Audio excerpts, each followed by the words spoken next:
What's good, everybody? It's your boy Dakota. I've just done so many takes of this video. You have no idea, but I'm just here to tell you thank you so much for supporting the show. If you like what I'm doing, subscribe to the channel, leave this video a little like, leave it a little comment. If you're an audio person, leave me a little 5 stars, maybe leave me a little review. Whatever you can manage, it all means a lot and it all helps. And go ahead and check out all the links I got in the description to support both myself and whoever the guest is this week. I always try to make sure that I leave links in the description so that you can follow the fighters once the show is debuted. And I hope you enjoy this episode.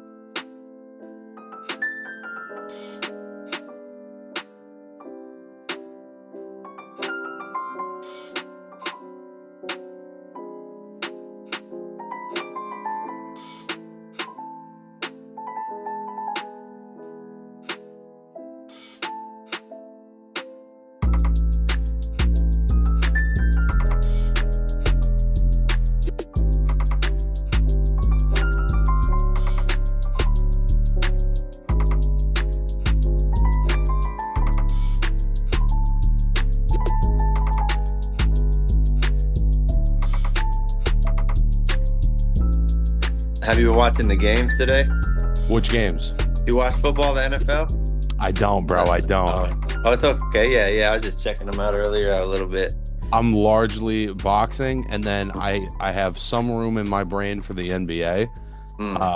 And I follow the NBA, especially when the playoffs are around. I follow the NBA pretty closely. Yeah, got it. I never played football. I always boxed, and I was pretty good at hoops, so that was just like what I followed. You know Yeah. what I mean? Yeah, it makes sense. Yeah, of course.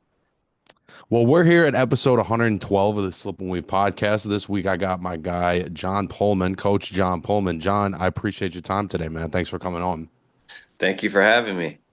Do me a favor, just introduce yourself. Let everybody know what you do, what you got going on, who you work with, all those things. Okay. Well, like you said, my name is John Pullman. I'm a boxing trainer. I own a small gym here in Los Angeles, California, and Northridge, California. We have a couple good professionals. Up and coming guys. I got a little 112 pound flyweight. His name's Magi Harhu, really good. He's 5-0, ranked number 12 by the WBA. I have a girl that I just started working with, Stephanie Simon. She won the Olympic trial. She's 1-0. She's a 140 pounder. She's going to get ready to fight. I have another kid that I'm working with, up and coming guy from Germany named Simon Fulmer. He's 6-0. And I have a handful of pretty good amateurs as well at the moment. I had some really been very fortunate to work with a lot of good professionals in the past, but this is what we got going right now. Who were some of the highlights of your training days in the past? Like, who are some of your favorite guys that you've been able to work with? Well, I like all the. I mean, favorite is. It's tough. Once I, you know, start to work with a guy or train a guy, I try to give them everything I have, so I become really close with all of them. Um, but like, some guys that probably you are more well known are like there's a Mongolian guy. He won the IBO world title. He was a silver medalist in the Olympics. His name is Tug Stotnayambayar. I trained him. I trained another pretty popular bantamweight named Joshua Greer Jr. for a while. Another super welterweight Nathaniel Gallimore. Another welterweight really good fighter Terrell Williams. I trained a heavyweight named Gerald Washington who fought Deontay Wilder for the heavyweight championship of the world. I trained a really good super featherweight 130 pounder named Joshua Zuniga. Yeah, I hope I'm not missing. But all those guys, like everybody's important to me, like that I train. Well, so if you were Buddy. wondering, John's been around the block. All right. If you're watching, just wondering. Yeah, a Um, little bit. Let me ask you, bro, what happened with Tug? Because he was a very talented guy. I always really enjoyed watching him, and I felt like he just stopped being active. Is he retired? Do you have any knowledge of what's going on with him?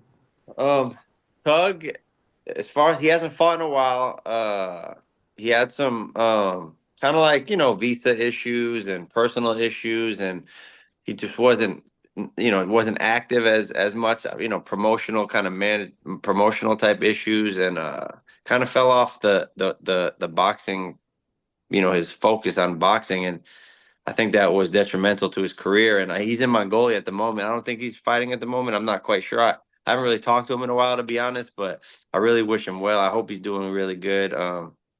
But yeah, as far as boxing goes, I don't think he's boxing at the moment. Is Josh Greer still active?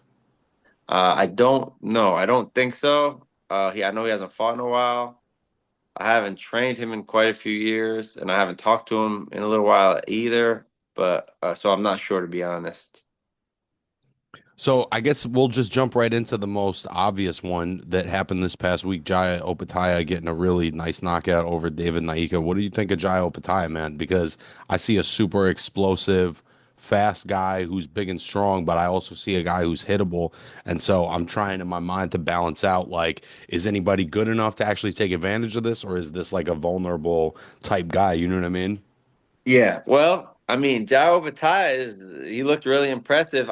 That fight was a little dicey at times, right? I don't know if you caught the whole fight, but there was times where he was putting it on the line and very vulnerable, like you said. He got hurt a couple times, but he's very strong will, very big puncher. Um, he's a vicious guy, but the way he fights, like it's not like you're looking at someone like Shakur Stevenson or Floyd Mayweather or something where they're so like they don't look vulnerable at all. Right. So for me to sit up here and say I don't, he's unbeatable, I couldn't say that. And I also think there's another another cruiserweight named Zerto Ramirez who is right there with him as far as like who I think is the best cruiserweight. So I think those two or have an argument of who you think is the best cruiserweight at the moment. But yeah, a very impressive guy, Jai Opatai, very impressive, and I look forward to seeing him again. Yeah, I feel like it's interesting because again, if he catch Zordo with something, I feel like he can knock Zordo. I feel like he can knock out anybody at cruiserweight, and he's got the hand speed and the combinations and the athleticism to do it. But my whole thing is too, Zordo, even in all his flaws, right? One time he comes in like 20 pounds overweight and this and that. Like, he does some dumb shit. But against Billum Smith, I mean, he showed he's got the engine. He's clearly got the talent to hang with guys at cruiserweight. How do you see that fight going down if they wind up making it happen? It's very interesting. I have been thinking about it actually a lot lately. I think that like what you said is true as far as like Opataya, I believe. Like of course anybody could be knocked out, and if anybody can knock anybody out, I don't care if they're a heavyweight or whatever. Jai Opataya showing that he could probably most likely do that. But Zerto, I might have the best chin in boxing. I'm not saying that he can't be knocked out. I'm just saying like it's going to take more than one. Yeah. It's going to take a lot. So that I think is like you can't really I don't know you can't really teach that. And his mentality, Zerto's mentality for fighting is like to me very impressive. He's not like super high or super low. He's very even keeled. You don't see him come out of character in press conference before fights, after fights. He doesn't act different. He's very like this is what's supposed to happen. When he wins. When he wins, he says little. When he lost, he said less. Like he's very even keeled and And not when he doesn't get misses weight, he rattled. doesn't say nothing. There you go. Yeah, exactly. Yeah. He's very doesn't get rattled like even when he makes a mistake like you said. But so I think as the fight progressed, I think the longer that fight goes, the better it is for Zerto. I Not to say that Jao Patai can't win a decision because he absolutely can. He has athleticism, and we've seen him go 12 hard rounds on a number of more than once with Breedis. So he has athleticism, he has the skill, he has the heart and the will to win a decision too. But I just think that Zerto's experience and he's very technically efficient. He has a lot of as the fight goes, he actually stays the good. He actually gets better sometimes as the fight goes. Against Bill Smith, those like middle to late rounds, he was like spectacular. He kind of Um, was, man. It's surprising. Like you keep thinking that, some of the reported, I guess, bad habits or, the not having like the elite level work ethic. You think at some yeah, point that's going to catch up to him, but at least at the moment he's not having to cut weight and he's just more talented in terms of boxing skill than other guys at cruiserweight for the most part right now. yeah. I think fighting at the lower weight classes helped him a lot. in that regard, because like the smaller you are, the more coordinated and skilled you have to be to compete. So I think he's used to that, to fighting guys who are smaller and more coordinated and more skilled. So when he gets to the cruiserweight and he sees it's more of a simple kind of, a simple, he's not doing calculus or geometry. Now he's just doing addition and subtraction. Although the addition and subtraction is very dangerous. If you make a mistake, it's more dangerous. It's more detrimental because the guys are Right. stronger, but it's simpler. So Right. The that I, tactics are more rudimentary. exactly. So I think that's a big plus for him, and like what you said about maybe not having the most elite level kind of discipline or work ethic, um, would normally affect the guy's conditioning down the stretch, right? But I always wrestle with like what makes somebody have a good engine? Of course, working hard and conditioning, and you have to do all those things. But a lot of times, it's more mental than people give it credit for. Like Sure. if for example, if you put somebody in the ring with me like a little 12-year-old girl or boy or whatever, and I haven't trained in 6 months, I'm not going to get tired because there's no fear or anxiety inside of me. So I'm just so calm. I'll be able to control everything in my body, all the chemicals in my body. Zerto has that talent where he's not scared or nervous, regardless. So he's everybody's a little nervous, a little scared, but he has it to a point where he doesn't get out of character, where everything is so calm. So whatever energy he has is not going to be drained by anxiety or the chemicals going off crazy. I had a guy Tug. It was a lot like that, where he couldn't run as much as some of my amateur guys sometimes, but he could fight 12 rounds. And those guys who can run faster than him and longer than him couldn't fight 12 rounds, couldn't fight 4 rounds because they don't know how to control the Right. chemicals in their body. So going around sometimes is a state of mind. Obviously, all things being equal, if both guys know how to control that, then the guy who works harder is probably gonna have a better engine. So you want to work hard. I'm not saying you don't want to work hard, but that's a talent too, being able to control all that stuff. That's something that's not spoken about enough, in my opinion. It's not just all about hard work, although that hard work sometimes help you. The hard work will sometimes give you the confidence to be calm inside. So And that, there's but that not too. working smart can also break you. And I Yeah, think a lot of fighters do suffer from that, where it's just like, particularly when you got to cut weight and make weight classes that are like unrealistic to your body. I think that there's a lot of fighters that really have to take something out of them to get to fight night.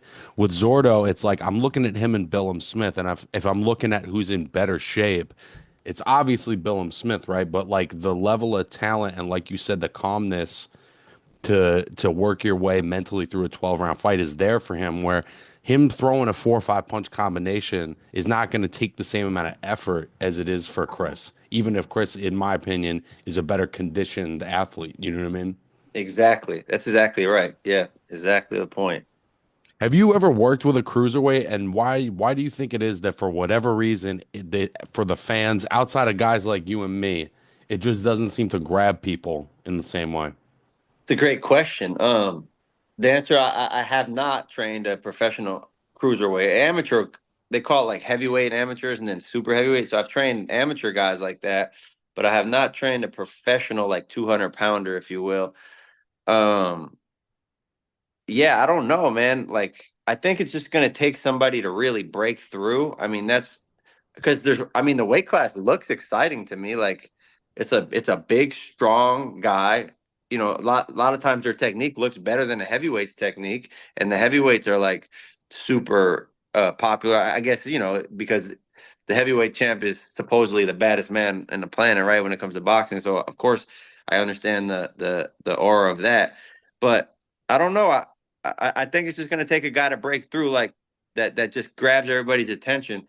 Like the smaller weight classes weren't usually, historically weren't as popular. But then you get this guy like the Japanese guy, Inui, where he's making him Or popular. Bam, Chocolatito? yeah, exactly. Bam Rodriguez, like these guys are drawing attention. So I think it's going to just take a guy to break through that catches the public's attention, and also a good promoter as well. That's going to put it all together and package it right for the fans. Because I don't see why. To me, I mean, maybe I'm biased or maybe my perspective is skewed, but I think good boxing is good boxing. You know, like if you could pay attention to the skills and the excitement of it, I don't care if it's a 108-pound guy or a 300-pound guy or a 150-pound girl. Like if it's good skills and it's like I like to watch it personally. So I don't know the answer, but I think it would just take somebody to take a star to break through. Oh, here's a good one. So like Dana White would always say in the UFC that he would never promote female fighting, right? Until he did, and because the right girl came around, right? Yeah. So I think that's kind of what it is. It's not like, oh, it's never gonna catch fire. I think when the right person comes around, it can. And it's all to me, it's always seemed like a best of both worlds because you have the potential for knockouts like what Jai delivered us last week, but you have a little bit more. I mean, not as much in this era, but when I started watching boxing, there was like a lot of plodding, slow, kind of lumbering, out of shape heavyweights, and Mm. cruiserweight kind of felt like the fun heavyweight where they worked harder and you got similar results. And I feel like outside of the Usyk era where they had that tournament that was on TV and everything, Yeah. like there hasn't been that excitement for a division that I feel like pretty consistently delivers. Well, to your point too, like some of the golden era heavyweights would probably be cruiserweights now. Like if you really like, you get like a Almost Joe all of them. Frazier, yeah. So yeah, I just think it's going to take the right type of guys and the right type of package and promoting and work towards it. And I think it could be a popular division, but it's going to take some people to get behind it a little more. I'm talking about not fans. I'm talking about be able to give it a good platform. Like what you said, that tournament was great. I think if they consistently came with a couple good strategies like that, I think it could make it more popular for sure. You brought him up earlier, not Naoya Inoue. Hmm. It came out recently that he's not going to fight Sam Goodman on the 24th Yeah. because that cut didn't heal. He's fighting like kind of a regional popular talent named Yi Kim. I'm sure in Japan that means something. It doesn't mean nothing to me. But in general, like, what do you want to see from Inoue next? Because I feel like it's been a little bit of like a lateral move of a year. Yeah, it's interesting because this guy has this guy has consistently pushed the bar and consistently impressed every time he pushed the bar. Not just passed the test, but like aced the test. Aside from being knocked down against Lewis Neary, I don't think there's been too many hiccups. I mean, in that one tournament that he won, he had a tough fight with Nonito Donaire, or he beat him obviously, but Nonito Donaire I think broke his jaw. But that was a pretty kind of tough fight. But he's like, this is a guy that's been come up from 108 pounds, and now he's fighting at 122 pounds. And people just everybody's always, and he's not a big guy. Like I mean, he got some decent sized legs, but he's not tall. He's not wide. At least in the shoulders. Yes, it looks like he has small hands and not a big head. So he doesn't look like a big guy at all. But people are talking about him almost fighting Gervonta Davis at a catchweight. I've heard people say things like this. So we're putting like really hard expectations on this guy because of what you just said. But it's because he's done these amazing things. He's almost like a victim of his talent, where he's just impressed us so much that we think he's like Superman, where we say all he's done was just defend the undisputed 122-pound championship all year. I mean, no big deal, right? Yeah. But it really is a big deal. Right. If he was my fighter, it would be a big deal to me, that he's doing Yeah. these things. But so I think that we have to kind of like take a step back and acknowledge that first before we say like I would love to see him move up to 126. I think he's capable, skill wise. I would love to see him push the bar to see how far he can go. But it's really up to him, right? Because he knows his body. I'm sure he's sparred bigger guys and knows what that feels like for him, and knows how much he weighs on a daily basis and what it takes for him to do this and do that. So I'll just leave it to him to kind of like decide what weight class he wants to fight at. But I would love to see him mix it up at 126. I don't know if he could go much higher personally. I couldn't say, but just my general feeling, I think 126 might be the cap. Because then you start talking about 130. the guys get kind of big. Even 126, there's some 6 foot guys over there. Yeah, What? bro. I mean, Espinoza's, I think, 6 foot Yeah, two. yeah, Ray Vargas is 6 feet tall. yeah, There's certain weight classes where there's a weird jump. And I feel yeah. like 122 is like the last little guy weight, and Right. 126 is the first normal guy weight. You Yeah, know what I mean? yeah. Even when he fought Stephen Fulton, I thought that Stephen Fulton was going to be a tough fight. Like, and he Yeah. just like made Stephen Fulton look like he was levels above him.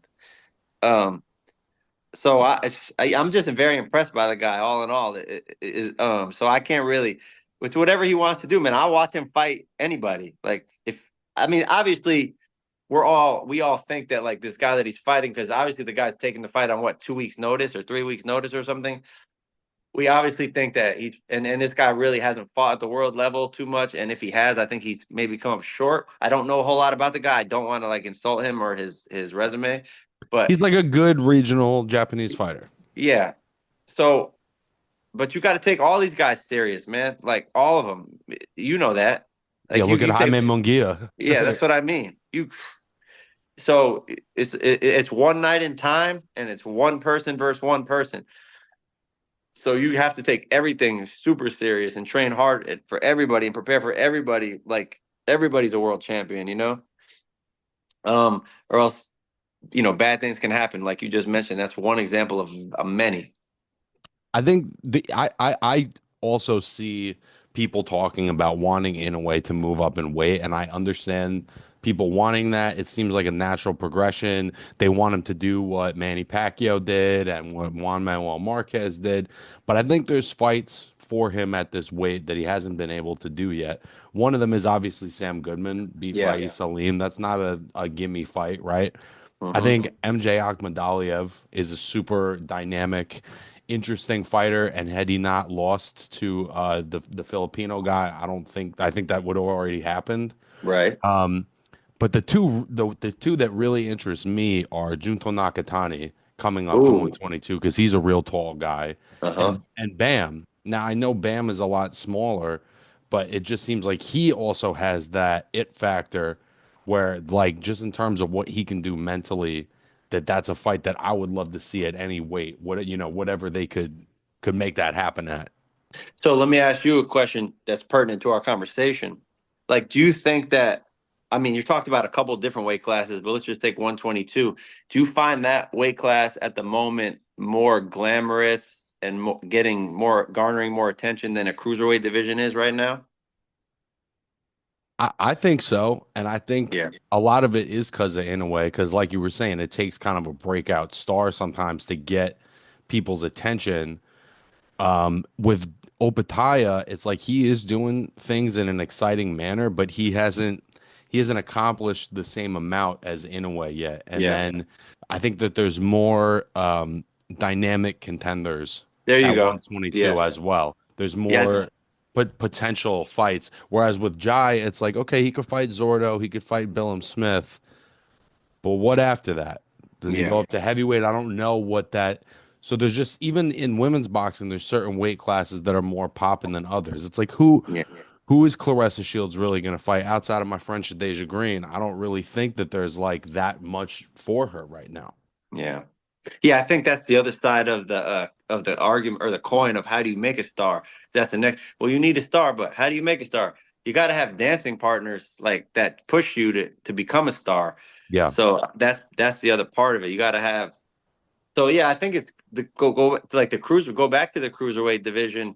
I think that Jai Opatai and Zerto fight could like maybe if if it delivers, that could be like the start of something really good for the cruiserweight division. And Um, then hopefully what that would mean is that other talented guys like don't skip that weight class right. or Yeah. that somebody who says, yeah, this is the best weight for me and I'm actually going to do it. I'm not going to kill myself to be a light heavyweight and I'm not going to fight guys bigger than me. Right. And I think that'll be a lot of it too, is if you have big fights like that, all of a sudden it starts attracting other talent to the Yeah. division. Like 168, just because Canelo's there, it's going to be a money division. Right. You know what I mean? When he leaves, it fucking won't be. Right. So that's just think about how great middleweight was, and then once Golovkin and Andrade are gone, it's like, what's middleweight? Yeah.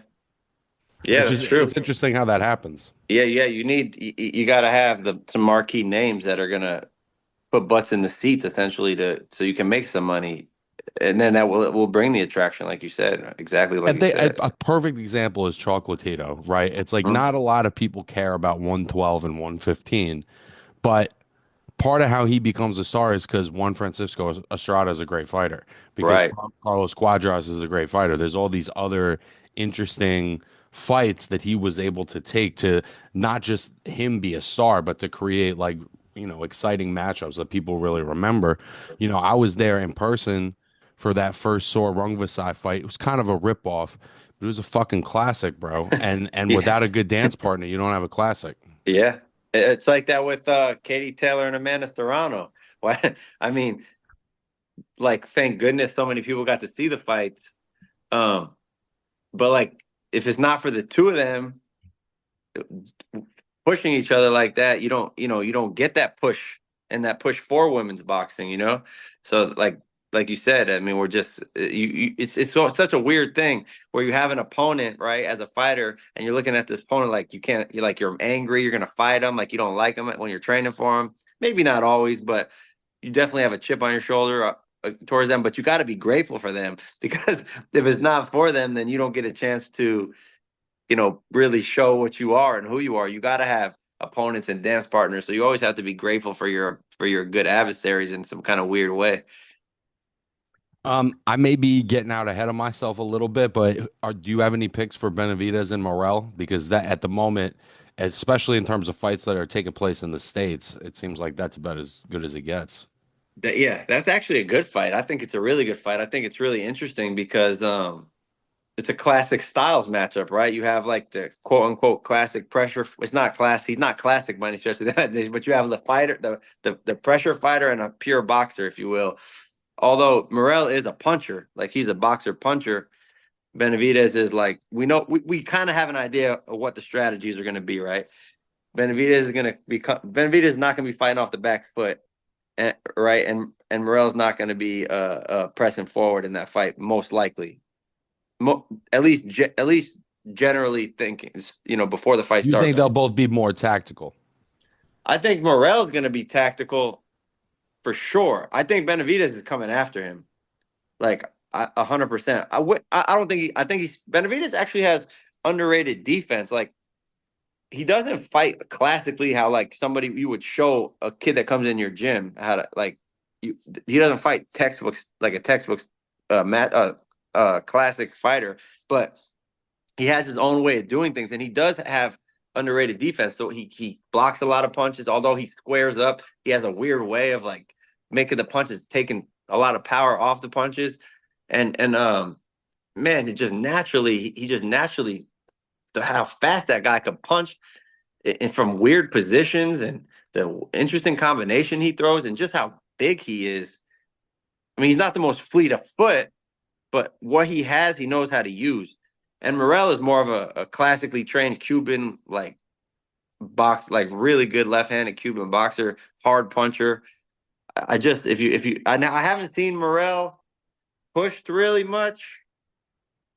So I'm interested to see how he reacts to that. If you force me to make a pick, I'm gonna pick Benavidez. I've just seen more from him. I've seen him in do more and show more, and I just think Morel's gonna have a hard time keeping that guy off of him. Uh, but I'm gonna watch it for sure. What do you think? It's just like a massive experience gap. You know what I mean? Yeah, Benavidez has fought Boo Boo. He's fought Vozdik. Like he's really been in there with some of the best of his time, and I don't yeah, really think he gets full credit for it. yeah, Um, and Morel, he just moved up to light heavy. He had a little bit of a tougher fight with Hot Rod, but honestly, hmm Benavidez didn't have his best night against Vozdik either. No, So I that's feel like true. they're both kind of coming in with some unanswered questions, and I'm just glad it's happening. Like how many Yeah, times, especially I hate to single our guys out, but here in the States, the business and the bullshit of boxing can circle around the fight like we're watching with Spence and Fundora for like a year plus. well, yeah. What is that with that fight? I don't know. But the minute you leave the States, It's like Usyk and Fury got that rematch signed immediately. So it feels like our guys, there's just more bullshit. And so Mm. when we actually get a fight like this, for Benavidez, it's very exciting to me because Yeah. I feel like that's happening less and less. You know, Bivol and Better Beef, they make the fight, but Shakur and Tank are gonna fucking talk on the internet for a decade before, and no one's gonna give a shit.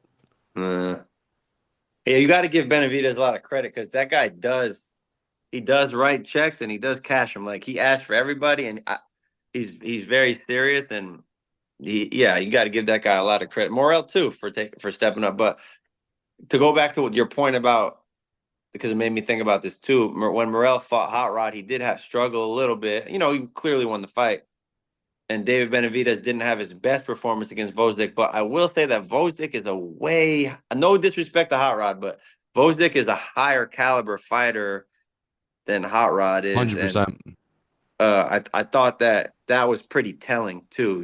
Like seeing those two matchups, just that Morel couldn't really hurt Hot Rod. Where he was just when he was in that fight at 168, it seemed like everybody he touched he was hurting. Yeah. And same for David. It seemed like he never really made a dent on Vosdik and got a little tired in the last 3 rounds. Yeah. And Vosdik made that little push. So it's two guys like we don't entirely know what we have with them as light heavyweights. At the Mm-hmm. moment, I wouldn't choose either of them to beat Bivol or Beterbiev. Yeah. So it's really like they got to show their mettle at this new Yeah. weight. Yeah. Let's see. That undercard's got Figueroa and Fulton, the rematch. Mm. You gotta weigh your leaning on that. I feel like I'm leaning Figueroa just because I don't see, but neither of them fucking fight because none of our guys fight. But It you know, seems that the last fight was. I mean, I don't know who won. Fulton won, right? But I don't know who yeah, won. Um, this fight, it just seems right now that Fulton is a little. I mean, that Figueroa is a little more on the upside than Fulton is, just because Fulton came off that bad loss to Naya, and then he had a tough fight with some another. I can't remember the guy's name he fought, but he got knocked down and had a hard fight and doesn't look like he's in his top form, but. So if I had to pick, I'll pick Figueroa. It just seems like a little bit fresher at the moment. Does I mean that's about it. I haven't gave it a whole lot of thought, so don't bet on it because of that. But that would be my lean. this one's a little bit of like a big picture question. But you're a guy who you're training real fighters, real prospects, real contenders and champions, right?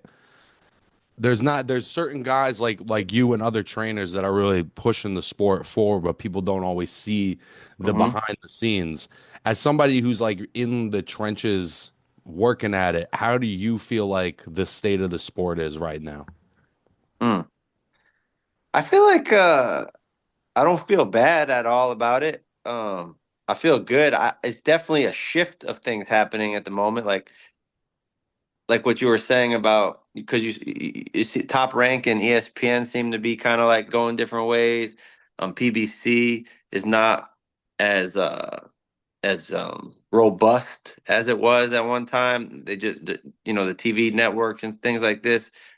So there's definitely a shifting of now you have like these smaller type promoters coming up like Pro Box that are creating a platform in a different way. And then you have the Turkey Al Sheik, who's actually pouring a lot of resources into boxing, and the reason why boxing is having so many big fights being made.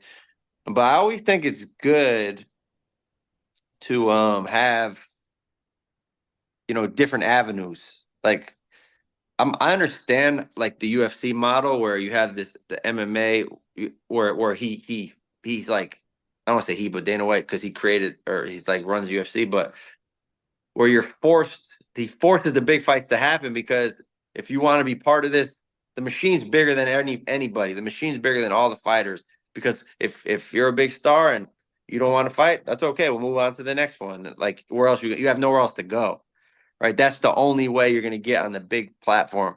Boxing always historically has had multiple big platforms, right, to go to. I think that's good.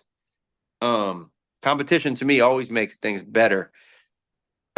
So I appreciate Turkey Al Sheik coming in, but I don't necessarily agree with him when he says that boxing has to be like the UFC model. I appreciate having uh multiple avenues for fighters to go. Although I do appreciate when you get to the top of those avenues when guys do cross over and fight each other. Like I think that's meaningful as well. Yep. But I think the more avenues to go down, so I think that there's like some jockeying for positioning going on right now. It's in a bit of a transformational kind of stage or period, but I think it's good. I think boxing is, like you said, I think the reasoning for the American like kind of lull, what you're saying, the American fighters is because that transformational thing's happening where PBC doesn't have as many cards as they used to have. So they all their fighters, how many fighters did they have? A couple hundred fighters that are kind of just scrounging around looking for places to fight. But Golden Boy puts on quite a few I think quite a few cards a year. Top Rank is putting on quite a few cards a year. So I just think I'm interested to see kind of how it all shakes out. But I feel good about it, man. Like at the end of the day, too, my perspective is always I'm just gonna do the best I can, man, and control what I can control. And then I gotta just whatever's gonna happen is gonna happen. You know, like all Right. I Your can do job is is what to I get can. your guy ready. Yeah, that's all I can do. Uh, and I'll train one guy that's with a certain promoter and another guy that's with a different manager. And so like I don't even not always not Right. everybody's always together. So I just they tell me, hey, you're fighting. This fighter's fighting this day against this person, and then I do the best I can. But thank God that I'm able to do what I like to do and make a living. Like I feel like I'm winning already. So I just try to focus on that. That's a beautiful thing, bro. I think the big change too is it's like for years, um, that transition you're talking about for years, us in the States, we were the center of attention in all of sports all over the world. Yeah. And I think in terms of how we've treated boxing specifically in the past 50 years, we haven't been the best like stewards. Hmm. We've had a lot of corruption. We've had a lot of bad decisions. We've had a lot of issues here on our side. And I think then when you get like Better Beef and Bivol, and these guys are just some straight up athletes, bro. They're not Twitter personalities. They're not characters. They're not, WWE shit. They're just the best. Yeah. And I think that the world, the sports world, the boxing world is shifting more towards that. It's like our guys are still operating under this very like Mayweather era thinking that doesn't apply, and they're all kind of just fucking getting left behind, is how it Yeah. feels. I don't think I don't think that that's like wrong that Like who what gives you're a shit saying. about Devin Haney, bro? Who give not to be rude, but like who gives a shit? You don't fight all year. I can't keep track of your life, you Yeah, know? I think listen, I'm with you. I don't as far as like I don't give a damn what you say or what kind of clothes you wear. I care how you fight, right? Like I'm right with you with that. But like you touched on a really really interesting kind of idea where I think Mayweather created a little bit of a that culture almost by accident because I'm sure Mayweather's idea when he started doing this wasn't this. I'm going to make the game like I'm going to influence every fighter to be like me. I just think that he found his own lane. Like Yep. his own lane was this is how I see it anyway. He's this excellent American boxer. One of the best pure boxers I think you'll ever see. Honestly, That's not at even his controversial. yeah, at his best weight, right? Let's put him at his best weight, 135, maybe 140 pounds, maybe, but 135. I think he matches up against every great 135-pound fighter in history, right? You name a guy, it'd be hard to pick a winner. The best, you know what I'm saying? Like, it's not like you're gonna say, "Oh, that guy will just kill Floyd." Nobody. I don't care. Roberto Duran, 135 pounds. I don't know. I want to see it. But okay, so you have this guy, right?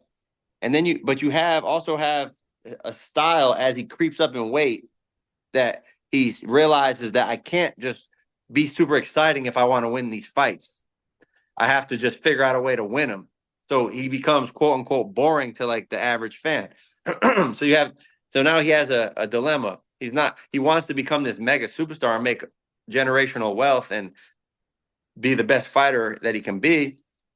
But he can't get people to give a damn about him. So he realizes that he needs to become a villain, right? He needs to make people not come watch him win, but maybe they want to come watch him lose, right?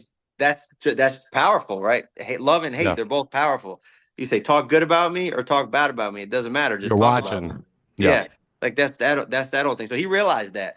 So he became this. He created a villain where Floyd's really not that. I don't think, but he created this persona and made people want to watch him. So and then when they watched him, they're like, oh, maybe next time. I remember one time when I was young, I watched when he fought Arturo Gatti. I was very young at the time, and I remember watching that 24/7. And I I was remember. watching, yeah, and I was like, oh, this guy's why is he acting like this? That was the first time he was, and I was like, man, I hope maybe Gotti can get him. Like I hope in my mind I'm getting like emotional. And I remember watching that fight, and Floyd beat the shit out of Arturo Gatti. God rest his soul.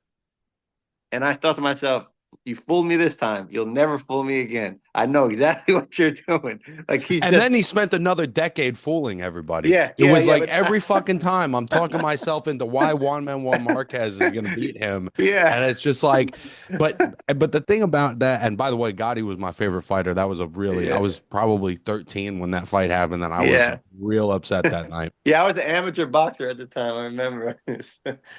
But I think the thing about Floyd is that, you have to be so special to emulate that model. And the game Yeah, really only has room for one Floyd Mayweather. So when you have a whole generation of fighters trying to emulate him, you got 50 guys trying to be Floyd. What you get is the best American fighters fight every 16 months, and nobody really gives a shit anymore. And it feels yeah. like that's where it's headed.